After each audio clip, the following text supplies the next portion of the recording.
नमस्कार साथियों अपन लोग जयप्रकाश नारायण के बारे में पढ़ रहे थे। तो पिछले वाली जो क्लास हुई उसमें अपन ने जयप्रकाश नारायण के बारे में पढ़ा, उसका जीवन परिचय पढ़ा, उसकी जो रचनाएं हैं उसके बारे में पढ़ा और जो उसने समाजवाद की जो अवधारणा अपनाई उसके बारे में अपन ने पढ़ा।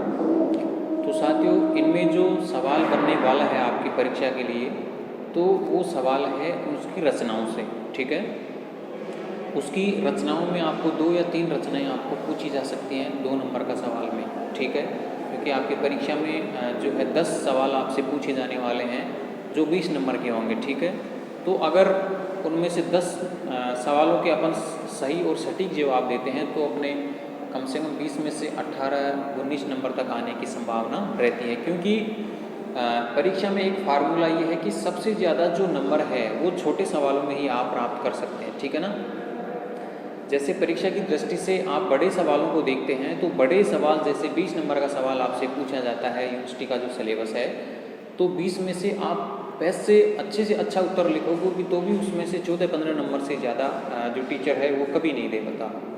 ठीक है ना, तो सवाल वहाँ सही करने की आप कोशिश करें जहाँ आपको नंबर पूरे मिलने की संभावना है।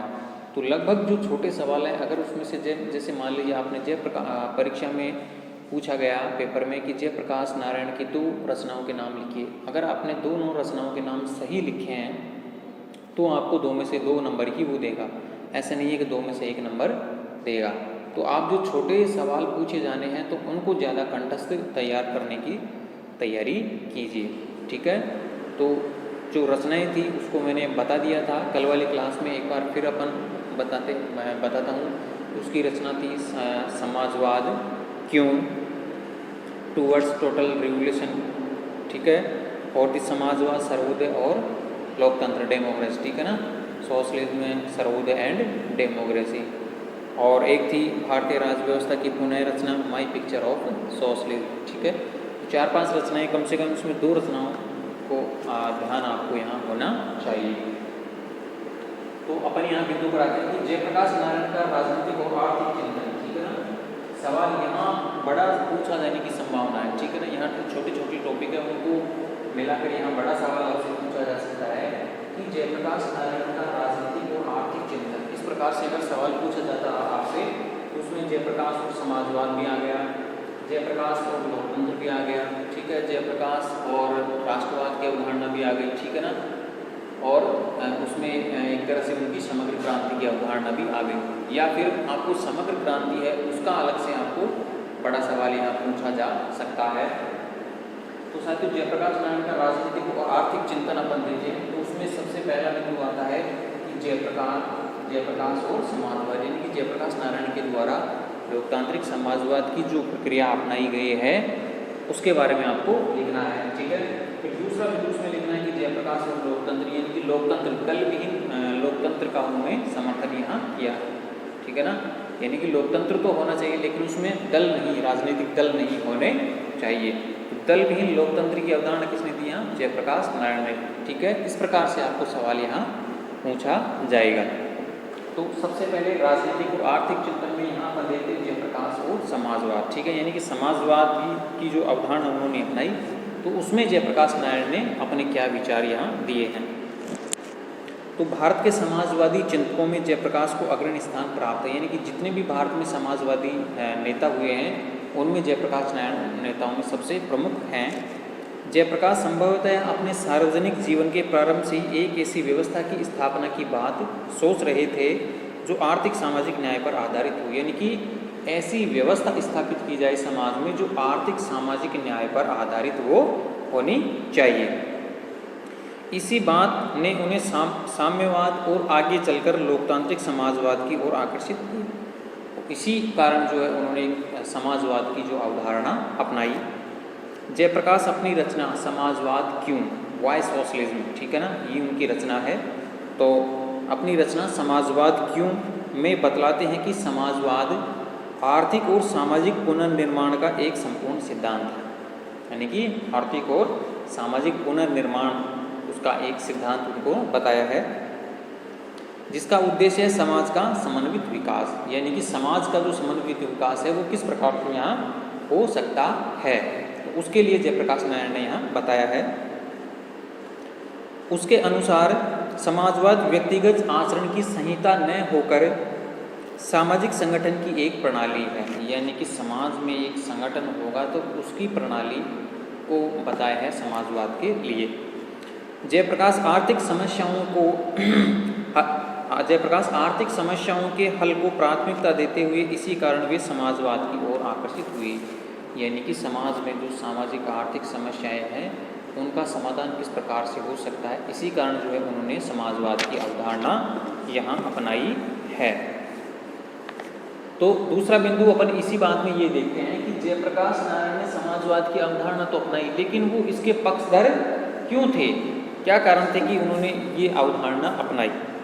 तो जयप्रकाश प्रारंभ से कार्ल मार्क्स और जो लेनिन के द्वारा जो मार्क्सवादी अवधारणा दी गई उससे काफ़ी प्रभावित हुए, ठीक है ना।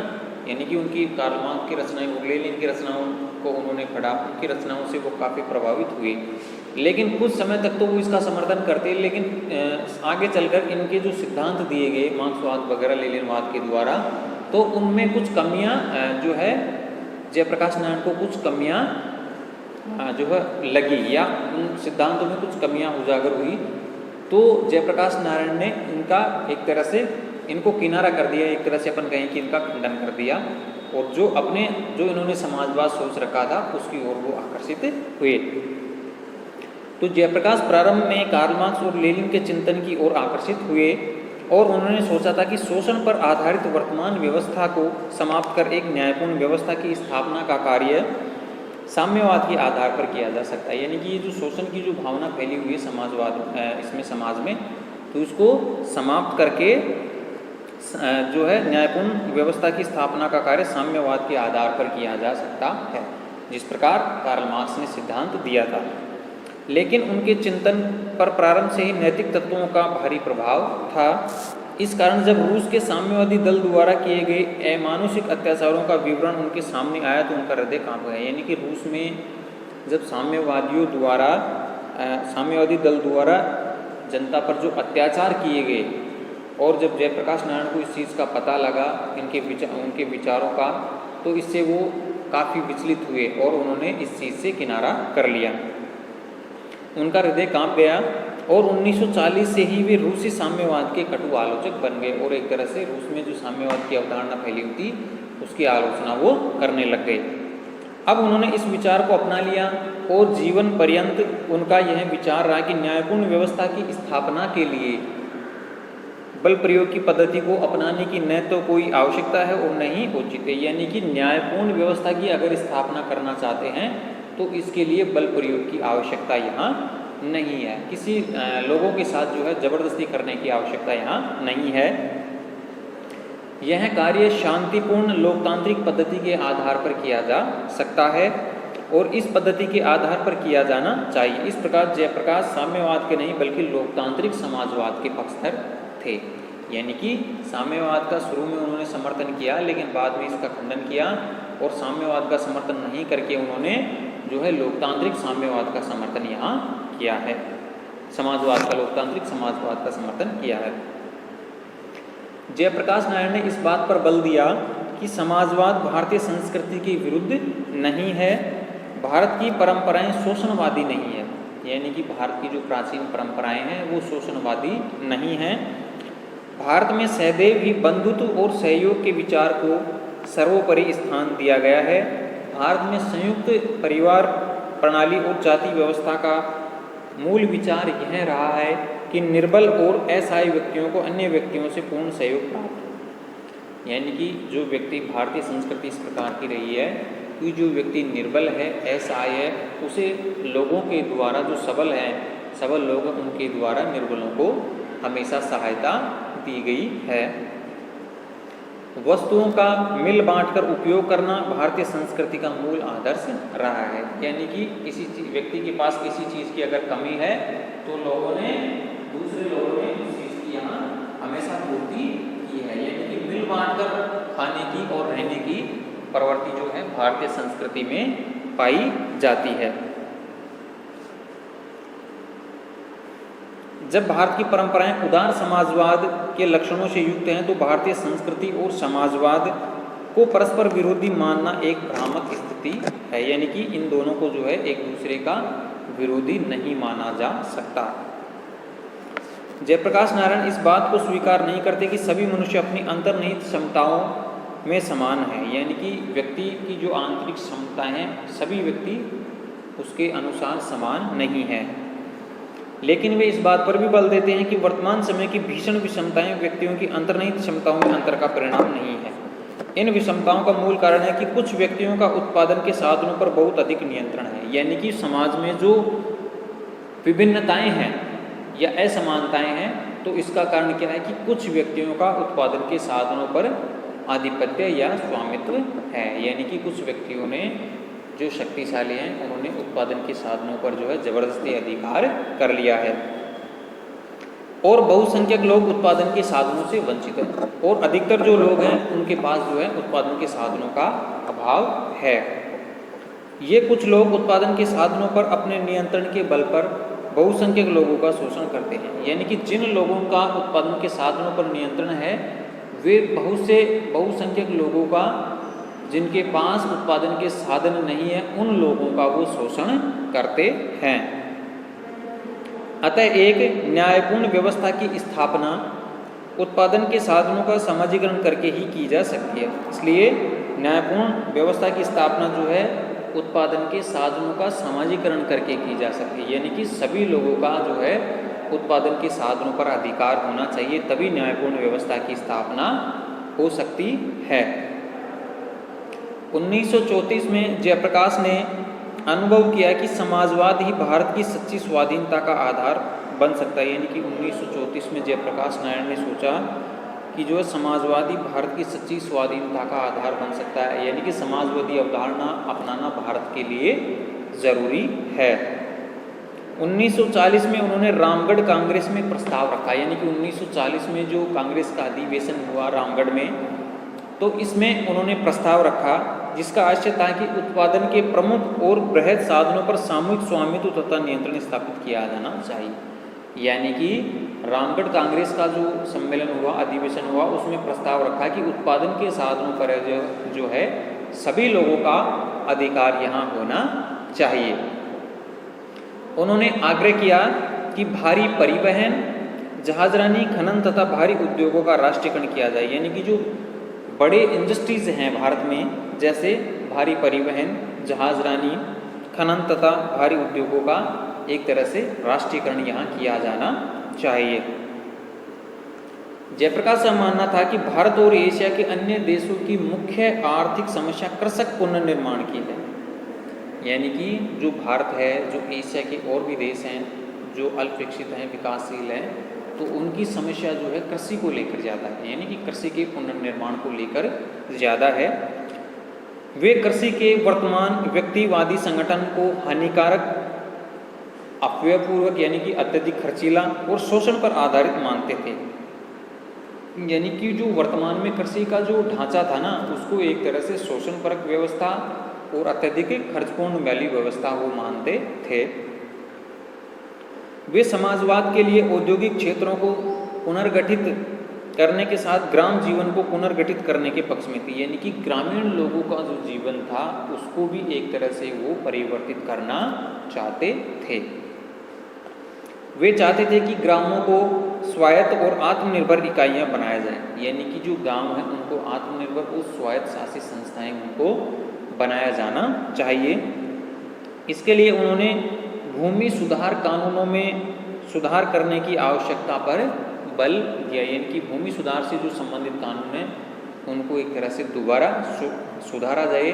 सरकार का जो ध्यान है उन पर, सरकार उनको जो है उन पर ध्यान दिया जाना चाहिए। भूमि पर वास्तविक किसान का ही स्वामित्व होना चाहिए। यानी कि जो वास्तविक किसान है उसका ही भूमि पर जो है स्वामित्व होना चाहिए। उन्होंने सहकारी तथा सामूहिक खेती का समर्थन किया और इस बात का प्रतिपादन किया कि उत्पादन में वृद्धि सहकारी तथा सामूहिक खेती से ही संभव है। यानी कि जो वास्तविक समाधान ये है, बात का प्रतिपादन किया कि उत्पादन में जो वृद्धि होगी वो किससे होगी, कि कि सहकारी तथा सामूहिक खेती को अपनाया जाना चाहिए, तभी जो है उत्पादन में वृद्धि होगी। उन्होंने कहा कि वास्तविक समाधान यह है कि उन सभी निहित स्वार्थों का उन्मूलन कर दिया जाना चाहिए जिनसे किसी भी रूप में भूमि जोतने वाले का शोषण होता है। यानी कि लास्ट में उन्होंने एक बात कही कि इन सभी समस्याओं का समाधान ये है कि सभी निहित स्वार्थ, यानी कि जो भूमि पर जिन लोगों ने ज़बरदस्ती कब्जा कर रखा है या जिनके स्वार्थ हैं, उन सबको नष्ट कर दिया जाना चाहिए, या जो समस्याएं उनको एक तरह से नष्ट कर दिया जाए, उनका उन्मूलन कर दिया जाना चाहिए, और किसी भी रूप में भूमि जोतने वाले का शोषण नहीं होना चाहिए। किसानों के सभी ऋणों को निरस्त कर दिया जाए, जोतों को एकत्र करके सहकारी और सामूहिक फार्मों की स्थापना की जानी चाहिए। सहकारी ऋण व्यवस्था और हाट व्यवस्था तथा सहकारी सहायक उद्योगों की स्थापना की जानी चाहिए। उनका कहना था कि सहकारी प्रयत्नों के द्वारा ही कृषि तथा उद्योगों के बीच संतुलन कायम किया जा सकता है। यानी कि सहकारी प्रयास होंगे तभी जो है कृषि तथा उद्योगों के बीच समन्वय स्थापित हो सकता है। 1940 के बाद उन्होंने समाजवाद संबंधी विचार व्यक्त करते हुए न केवल साध्य बल्कि साधनों की पवित्रता पर बार बार बल दिया। समाजवाद की सफलता के लिए जयप्रकाश नारायण ने व्यक्तियों की इच्छाओं को सीमित करने की आवश्यकता पर बल दिया। यानी कि समाजवाद तभी सफल होगा जब व्यक्ति की इच्छाएं सीमित होंगी, तो उन्होंने व्यक्ति की इच्छाएं सीमित करने पर बार बार बल दिया। इस प्रकार उन्होंने समाजवाद में अपरिग्रह के सिद्धांत को अपनाया। जिस प्रकार महात्मा गांधी जी के द्वारा अपनाया गया, उसी प्रकार जयप्रकाश नारायण के द्वारा भी जो है अपरिग्रह का सिद्धांत अपनाया गया। उनके अनुसार समाजवाद का लक्ष्य व्यक्तियों का केवल भौतिक सुख या आर्थिक आवश्यकताओं की पूर्ति मात्र ही नहीं है, बल्कि भौतिक सुख को ही लक्ष्य बना दिया जाए तो मनुष्य पशु बनकर रह जाएगा। यानी कि मनुष्य के लिए सिर्फ भौतिक सुख ही नहीं है, और अगर भौतिक सुख ही अगर वो प्राप्त करना चाहता है तो वो सिर्फ एक पशु के समान ही रहेगा, तो मनुष्य पशु बनकर रह जाएगा। इसका लक्ष्य तो मानवीय आचरण में नैतिकता के तत्व को अपनाया जाना चाहिए। यानी कि मनुष्य की आत्मा में जो है जो नैतिकता के तत्व को अपनाया जाना चाहिए भौतिक सुखों की अपेक्षा। एक बात और बताते हैं वो समाजवाद के लिए कि समाजवाद की स्थापना में वे मुख्य भूमिका बुद्धिजीवी वर्ग की नहीं, स्वयं शोषित श्रमिक वर्ग को मानते हैं। यानी कि समाजवाद की स्थापना में बुद्धिजीवी वर्ग की भूमिका को वो महत्वपूर्ण नहीं मानते, बल्कि स्वयं शोषित वर्ग की भूमिका को महत्वपूर्ण मानते हैं।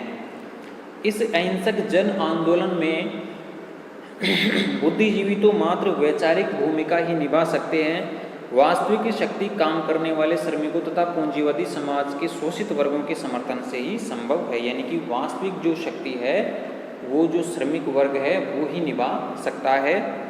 काम करने वाले श्रमिक तथा पूंजीवादी समाज के शोषित वर्गों के समर्थन से ही ये संभव है। शोषित वर्ग द्वारा शोषण का विरोध अन्याय पर आधारित सामाजिक व्यवस्था को नष्ट करके एक शोषण रहित समाजवादी समाज की स्थापना में सहायक बनता है। इस प्रकार जयप्रकाश ने समाजवाद की स्थापना के लिए उत्पादन के साधनों के समाजीकरण पर बल दिया। यानी कि जो उत्पादन के साधन हैं उनका सामाजीकरण होना चाहिए। इस प्रकार समाजवाद में समाजवाद की स्थापना के लिए जो है उत्पादन के साधनों के सामाजीकरण पर बल दिया। अब साथियों ये तो हो गया जयप्रकाश नारायण की समाजवादी अवधारणा। दूसरा बिंदु पर यहाँ देखते हैं जयप्रकाश और लोकतंत्र। यानी कि लोकतंत्र के लिए जो है उन्होंने क्या कहा, तो दल विहीन लोकतंत्र का जयप्रकाश नारायण समर्थन यहाँ करते हैं।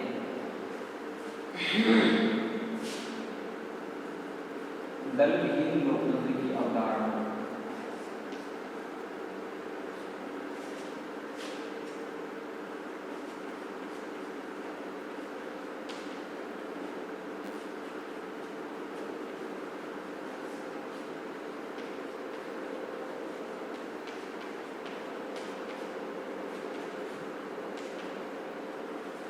यानी कि साथियों जयप्रकाश नारायण के द्वारा जो है दल विहीन लोकतंत्र की अवधारणा यहाँ अपनाई गई है। यानी कि लोकतंत्र तो होना चाहिए लेकिन उसमें दलों का अभाव होना चाहिए या दल नहीं होने चाहिए। तो देखते हैं अपन कि लोकतंत्र के संबंध में जयप्रकाश की विचारधारा को समझने के लिए हमें लोकतंत्र की मूल अवधारणा तथा आधुनिक लोकतांत्रिक व्यवस्था में अंतर कर लेना चाहिए। लोकतंत्र की मूल अवधारणा का आशय जनता का शासन है। ये तो सभी जानते हैं कि लोकतंत्र में क्या होता है कि एक तरह से जनता का शासन होता है। लोकतंत्र जनशक्ति पर आधारित होता है, यानी कि लोगों की शक्ति का सारांश है लोकतंत्र एक तरह से, और इसके अनुसार व्यवस्था को बनाए रखने तथा उसमें परिवर्तन लाने का एकमात्र साधन जनशक्ति ही हो सकता है। यानी कि व्यवस्था में परिवर्तन लाने का साधन किसको बताया यहाँ? जनशक्ति को बताया है।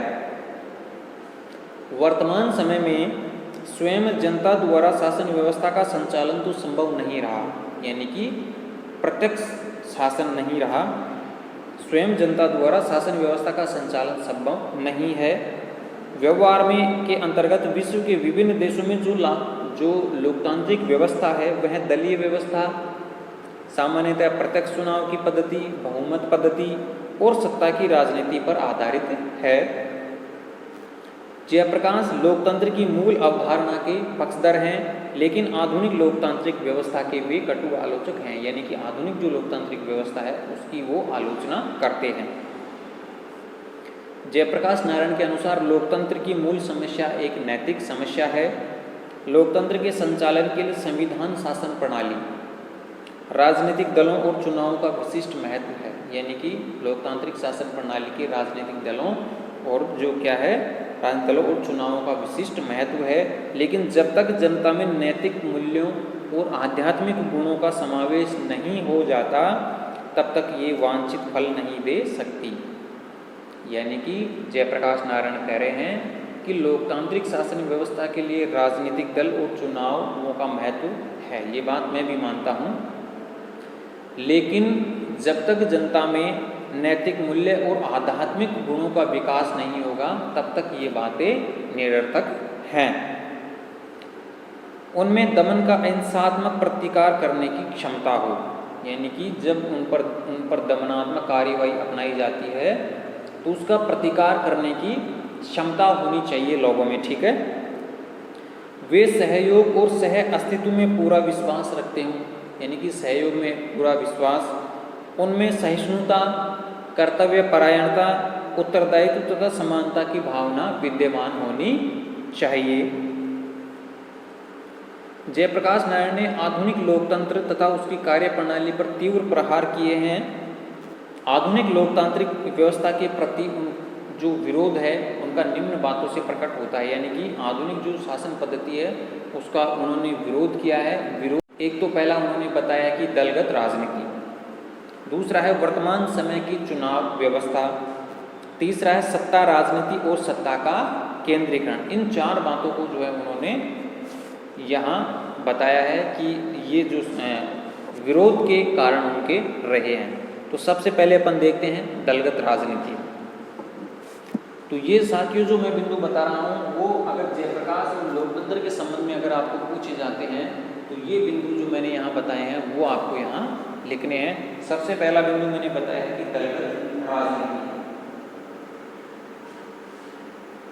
तो दलगत राजनीति के मामले में यहाँ अपन देखते हैं कि जयप्रकाश के अनुसार आज का यह तथाकथित लोकतंत्र वास्तव में जनता का शासन नहीं वरन दलीय पद्धति पर आधारित व्यवस्था है। यानी कि जनता का शासन नहीं है बल्कि दलीय पद्धति पर शासन है। आधुनिक राजनीतिक दल तो वास्तव में राजनीतिज्ञों का एक छोटा शक्तिशाली समूह है जो जनता के नाम से शासन करता है। यानी कि शासन व्यवस्था तो कुछ व्यक्तियों के हाथों में है जो जनता के नाम पर शासन का संचालन करते हैं या शासन सत्ता चलाते हैं और लोकतंत्र एवं स्वशासन का भ्रम फैलाते हैं। इस शासन व्यवस्था में राजनीतिक दलों के कारण सत्ता के लिए प्रबल होड़ सी लगी हुई है। यानी कि सत्ता प्राप्त करने के लिए लोगों में, राजनीतिक दलों में एक तरह से होड़ लगी हुई है और किसी भी दल ने जनता की वास्तविक नियंत्रण में रहकर शासन का उदाहरण प्रस्तुत नहीं किया। और जो किसी भी राजनीतिक दल ने जनता के नियंत्रण में रहकर जो है सही तरीकों से शासन का संचालन नहीं किया है। दल पद्धति के कारण ही लोकतंत्र ने समाज को तानाशाही शासन भी दिए हैं, यानी कि दल पद्धति के कारण लोकतांत्रिक व्यवस्था में भी तानाशाही शासक पैदा हुए हैं। प्रथम विश्व युद्ध के बाद इटली, जर्मनी आदि राज्यों में जो तानाशाही शासन व्यवस्थाएं स्थापित हुई वे तथाकथित लोकतंत्र की दलीय पद्धति का ही परिणाम थी। यानी कि कई देशों के उन्हें उदाहरण दिए कि वहाँ तानाशाही सरकारें स्थापित हुई हैं और वो किसके द्वारा हुए हैं? जनता की सहमति से ही। लोकतंत्र की दलीय पद्धति का ही परिणाम थी, क्योंकि वहाँ भी जो है दलीय पद्धति की व्यवस्था ही थी और लास्ट में वो निरंकुश शासन हो गए। दलीय पद्धति के आधार पर यह व्यवस्था जनता और जनप्रतिनिधि दोनों को स्वतंत्र मनन, विचार और अभिव्यक्ति की स्वतंत्रता का वातावरण प्रदान नहीं करती। यानी कि ये जो दलीय पद्धति है वो व्यक्ति को मन से सोचने पर, विचार करने पर अभिव्यक्ति की स्वतंत्रता का विचार प्रदान नहीं करती। दलीय अनुशासन की वेदी पर विचार और अभिव्यक्ति की स्वतंत्रता की बलि चढ़ा दी जाती है। यानी कि दलीय पद्धति में क्या है कि अभिव्यक्ति की स्वतंत्रता की बलि चढ़ा दी जाती है। दलीय पद्धति जनता को भेड़ की स्थिति में बनाए रखने के लिए प्रयत्नशील है। दलीय पद्धति के कारण ही आधुनिक लोकतांत्रिक व्यवस्था दिखावा मात्र है, क्योंकि सभी मुख्य प्रश्नों पर विचार तो पहले ही दल की सभाओं में कर लिया जाता है। उन्हें संसद में उपस्थित करना तथा उन पर विवाद करना औपचारिक ही होता है। यानी कि एजेंडा तो पहले ही तय कर लिया जाता है, बाकी बाद में तो सिर्फ उस पर चर्चा होती है। तो जयप्रकाश नारायण दलीय पद्धति के दोष बता रहे हैं यहाँ कि दलीय पद्धति सही अर्थों में कारगर नहीं है। इस पर आधुनिक लोकतंत्र में संसद तथा विधानसभाएं आडंबर मात्र ही होती हैं। यानी कि संसद और जो विधानसभाएं हैं वो सिर्फ दिखावे की बातें हैं, वो सिर्फ आडंबरपूर्ण हैं। विशेष तथ्य यह है कि दलीय बैठकों में केवल कुछ सदस्यों के विचार ही प्रभावी होते हैं। तो जयप्रकाश नारायण लिखते हैं कि दलीय राजनीति का परंपरागत स्वभाव है कि उसमें सत्ता की प्राप्ति के लिए सभी प्रकार के दूषित संघर्ष होते हैं और यह बात मुझे अधिक चिंतित करने लगी है। मैंने देखा है कि धन, संगठन और प्रचार के साधनों के बल पर विभिन्न दल कैसे अपने को जनता के ऊपर लाद देते हैं। यानी कि धन, पैसों के बलबूते पर जो है राजनीतिक दल चुनाव में विजय प्राप्त करते हैं और जनता के ऊपर जो है अपना बोझ लाते हैं, यानी कि जनता के ऊपर वो शासन करते हैं। कैसे जनतंत्र यथार्थ में दलीय तंत्र बन जाता है, कैसे दलीय तंत्र अपने क्रम में स्थानीय चुनाव समितियों और निज स्वार्थों से संबंध गुटों का राज्य बन जाता है, और कैसे जनतंत्र केवल मतदान में सिमट और सिकुड़ कर रह जाता है। यानी कि जो जनतंत्र है, लोगों का शासन है, वो दलीय गुटों के प्रभाव में आकर एक तरह से सिकुड़ जाता है और उनके जाल में बंध जाता है। तो ये एक तरह से उन्होंने दलीय पद्धति की विशेषताएं या उनकी एक तरह से अपन कहें उन्होंने कमियां बताने की यहाँ कोशिश की हैं। तो दलीय पद्धति की जो दोष हैं वो अपन आगे वाली क्लास में चर्चा करेंगे। यहाँ टॉपिक पूरा नहीं होगा साथियों। तो मैं यहाँ बताना चाहता हूँ आपको, जयप्रकाश नारायण का राजनीतिक और आर्थिक चिंतन यहाँ पूछा जाता है। तो जयप्रकाश नारायण समाजवाद के विचार आपको लिखने हैं। जयप्रकाश और लोकतंत्र के विचार जो है, दलीय लोकतंत्र की अवधारणा उन्होंने यहाँ प्रतिपादित की है। तो उसमें दलों की आलोचना की है, दलीय पद्धति नहीं होनी चाहिए, ठीक है ना। इसके बारे में अपन ने यहाँ चर्चा करी और दलीय पद्धति के जो दोष हैं और आगे वाले जो बिंदु हैं वो अपन आगे वाली क्लास में चर्चा करेंगे साथियों। तब तक के लिए धन्यवाद, थैंक यू।